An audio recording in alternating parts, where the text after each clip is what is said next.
BGB সর্বদাই সীমান্ত সুরক্ষার পাশাপাশি প্রাকৃতিক দুর্যোগ এবং জরুরি পরিস্থিতিতে বিভিন্ন জনকল্যাণমূলক কার্যক্রম পরিচালনা করে আসছে।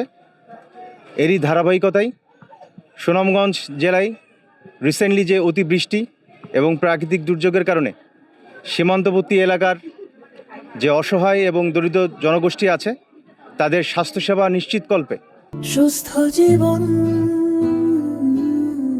সুন্দর পৃথিবী আজ তাইরপুর উপজেলায় আমরা বিনামূল্যে একটি মেডিকেল ক্যাম্পেইন এবং ওষুধ বিতরণ কার্যক্রম পরিচালনা করছি।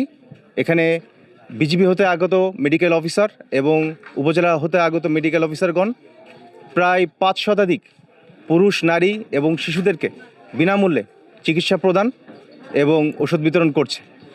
তো আমাদের এই ধারাবাহিকতা অব্যাহত থাকবে।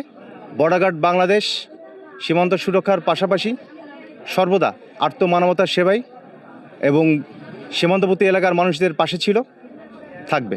এটা 2 লিটার পানিতে একটা করে অ্যান্টিবায়োটিক সকালে এবং রাতে দুবেলা খাবেন।